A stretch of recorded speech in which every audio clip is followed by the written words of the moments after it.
Iarna a sosit în zor, într-o haină goasă de nor.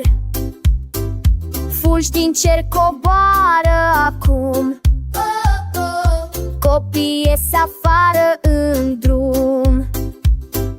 Hai, hai, hai, copii săriți, prin zăpada albă porniți.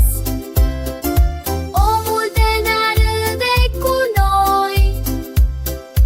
Hai, hai, hai, vă jucați și voi.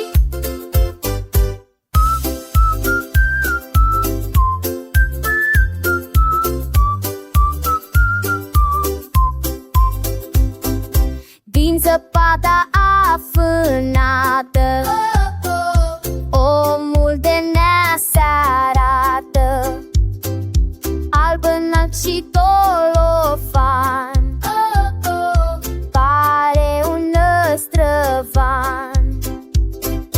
Hai, hai, hai, copii săriți, prin zăpada albă porniți. Omul de nea râde cu noi. Hai, hai, hai, vă jucați și voi.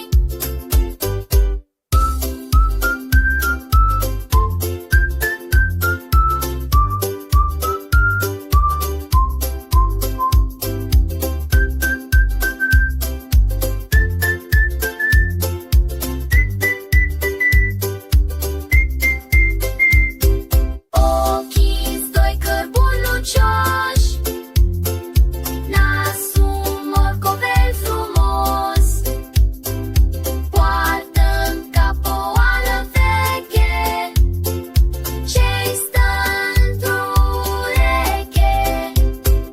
Hai, hai, hai, copii săriți, prin zăpada albă porniți.